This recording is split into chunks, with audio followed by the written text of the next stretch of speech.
लोकतंत्र के इस मंदिर में आज आप सबके बीच आकर मुझे बहुत प्रसन्नता हो रही है।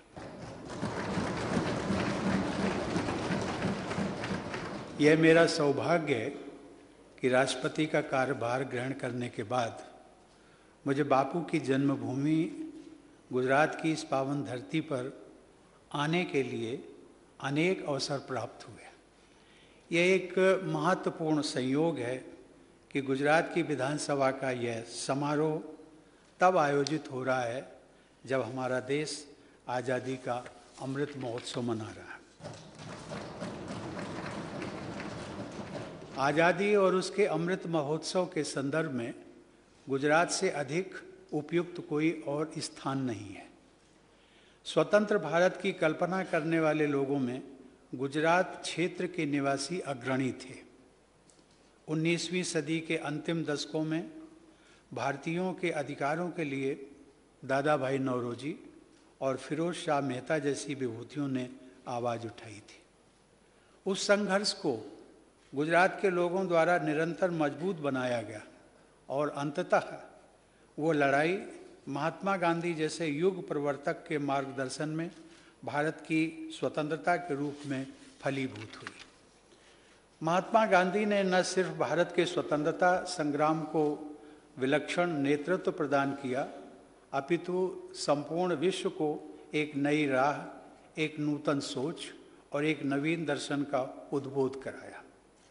आज जब भी विश्व में किसी भी प्रकार की हिंसा होती है, तब बापू के मूल मंत्र अहिंसा के महत्व का एहसास किया जाता है। देवियों और सज्जनों, गुजरात का इतिहास अद्वितीय रहा है। महात्मा गांधी और सरदार पटेल की इस भूमि को सत्याग्रह की धरती भी कहा जा सकता है। सत्याग्रह अर्थात सत्य का आग्रह, यह मंत्र विश्व भर में साम्राज्यवाद के विरुद्ध एक अमोघ अस्त्र के रूप में स्थापित हुआ। बारडोली सत्याग्रह, नमक आंदोलन और दांडी मार्च ने हमारे स्वतंत्रता संग्राम को नया स्वरूप तो दिया ही, साथ ही विद्रोह की अभिव्यक्ति और जन आंदोलन के संचालन को भी एक नया आयाम दिया। बारडोली सत्याग्रह से सरदार वल्लभ भाई पटेल के रूप में एक महान जननायक का भी उदय हुआ। देवियों और सज्जनों, लौह पुरुष सरदार पटेल ने आज़ाद भारत को उसका एकीकृत स्वरूप प्रदान किया और प्रशासन की आधारशिला को मजबूत बनाया। नर्मदा नदी के तट पर स्थित 182 मीटर ऊंची सरदार पटेल की प्रतिमा, जिसे हम सब लोग स्टैच्यू ऑफ यूनिटी कहते हैं, विश्व की सबसे ऊंची प्रतिमा है।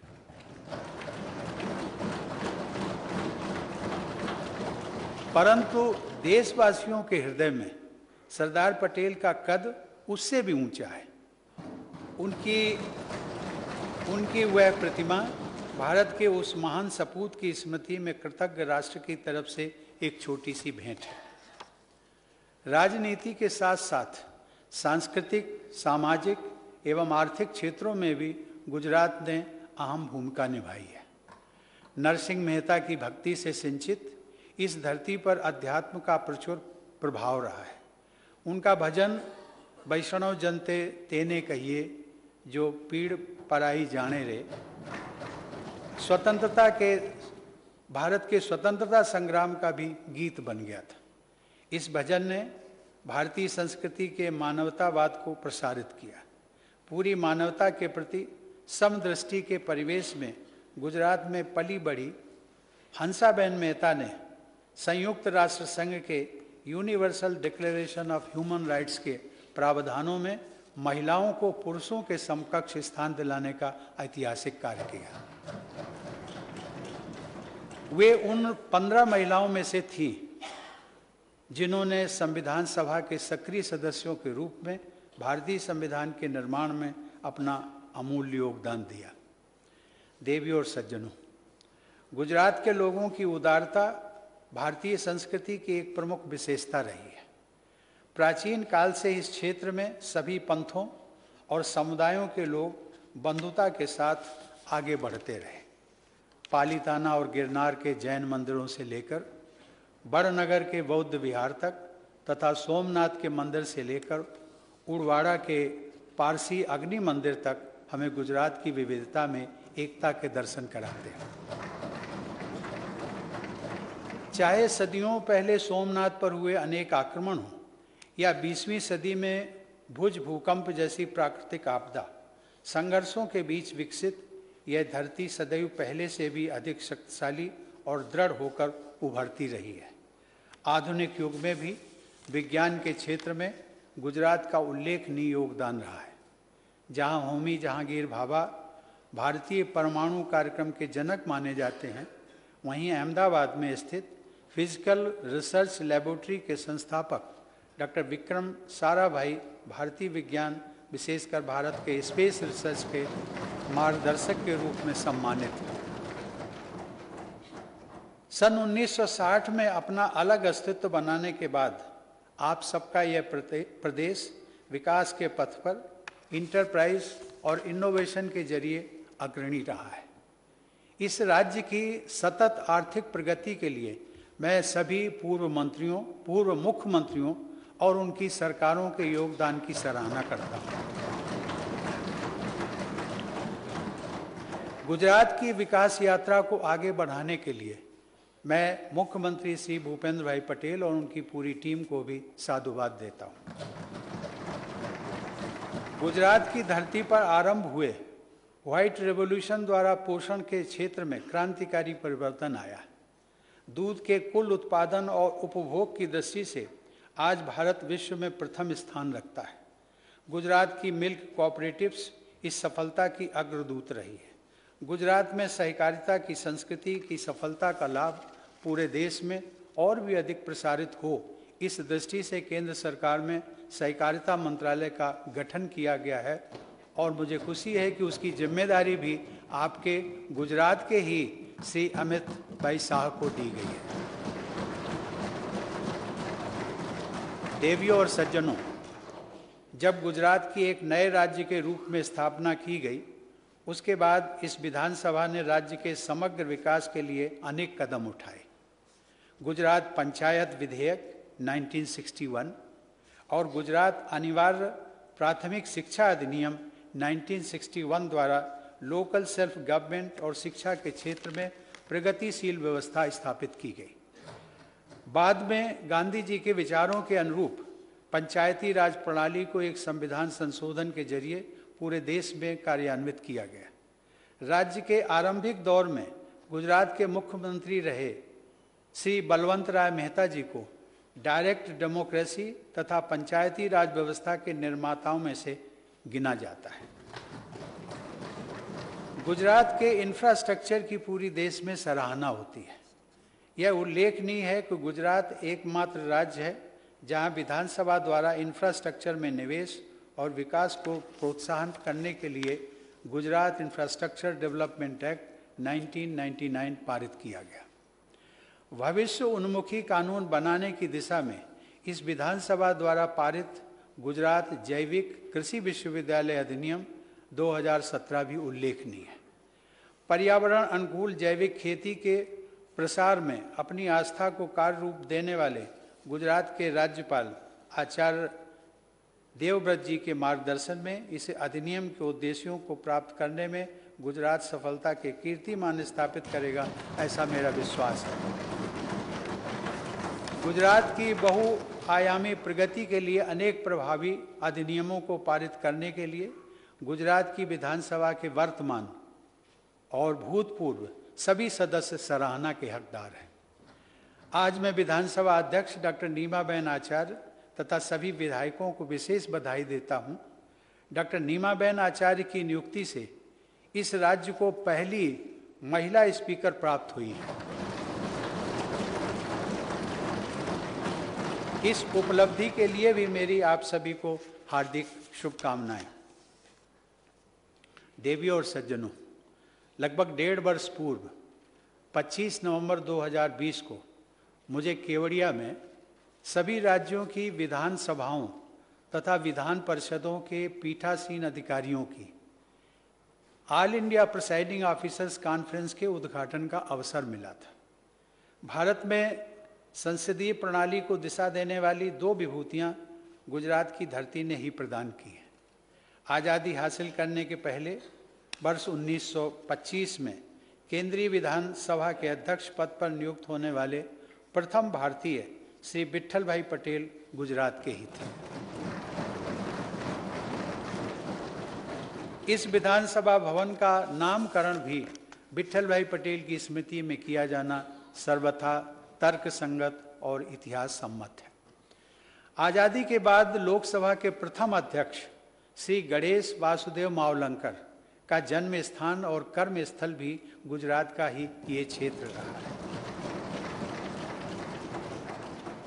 देवियों और सज्जनों, वस्तुतः भारतीय संविधान के प्रमुख शिल्पी बाबा साहब डॉक्टर भीमराव अंबेडकर की असाधारण जीवन यात्रा में बड़ौदा के महाराजा सयाजीराव गायकवाड़ द्वारा महत्वपूर्ण सहायता प्रदान की गई। यह भी उल्लेखनीय है कि बड़ौदा में ही बाबा साहब ने अस्पृश्यता और भेदभाव का अंत करने का संकल्प लिया था।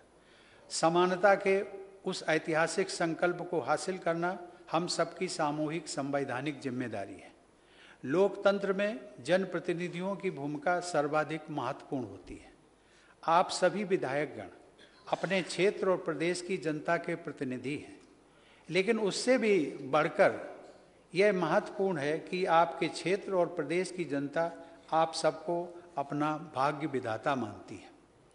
आपके क्षेत्र के लोगों की आशाएं और अपेक्षाएं आप सबसे जुड़ी हुई हैं। जनता की उन आकांक्षाओं को पूरा करने का प्रयास आप सबके लिए सर्वोपरि होना चाहिए। इस पर क्लैपिंग नहीं करेंगे?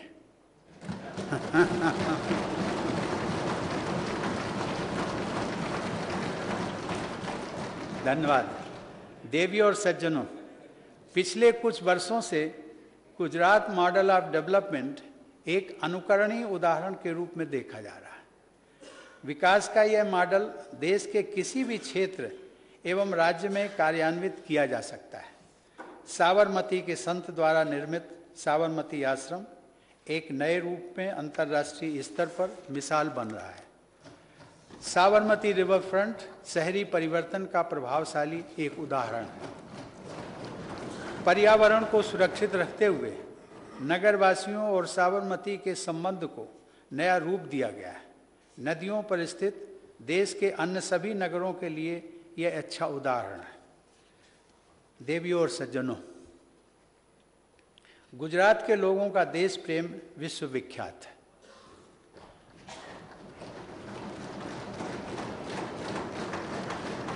गुजराती समुदाय के लोग संपूर्ण विश्व में रहते हैं, परंतु अपनी मातृभूमि भारत से हमेशा जुड़े रहते हैं।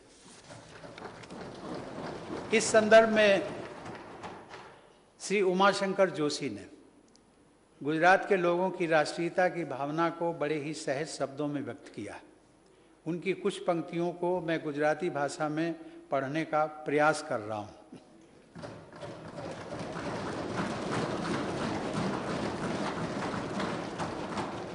ऐते केवो गुजराती जे हो केवल गुजराती, हिंदू भूमिना नामे जेनी उछले ना छाती, महाराष्ट्र द्रविड़ बंगाल बिहार बधे अनुकूल, ज्यां पग मूगे त्याने थईने रोपाए दृढ़ मूल, सेवा सुवास जेनी ख्याति तेजवश नक्सिक गुजराती।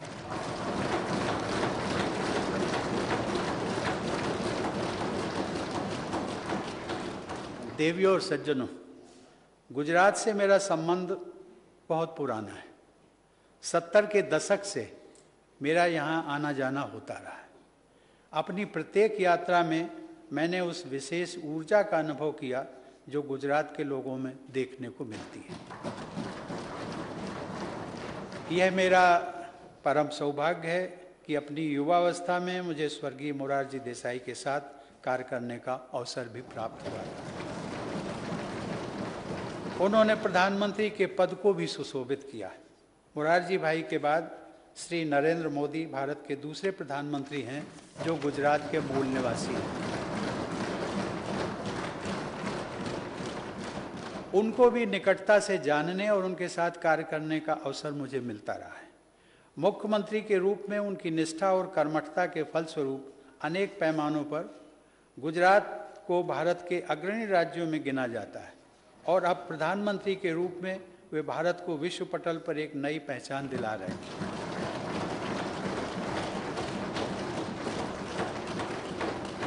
संयोग से 2 बार भारत के कार्यवाहक प्रधानमंत्री की भूमिका निभाने वाले स्वर्गीय गुलजारी लाल नंदा जी की कर्मभूमि भी गुजरात ही थी। इस प्रकार गुजरात ने महान जननायकों और उत्कृष्ट प्रशासकों की प्रभावशाली परंपरा विकसित की है। जैसा कि मैंने अपने संबोधन के आरंभ में कहा था कि लोकतंत्र के इस मंदिर में आयोजित ये समारोह आज़ादी के अमृत महोत्सव के साथ साथ मनाया जा रहा है।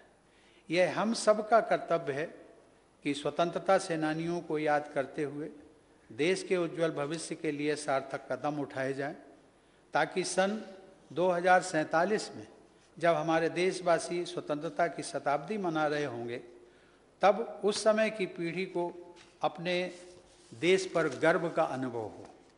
मैं आशा करता हूं कि भारत सरकार, सभी राज्य सरकारें और देश के सभी नागरिक स्वतंत्र भारत के शताब्दी वर्ष को स्वर्णिम बनाने के उद्देश्य से मिलजुल कर विकास पथ पर निरंतर आगे बढ़ते रहेंगे। जय जय गरवी गुजरात। धन्यवाद। जय हिंद।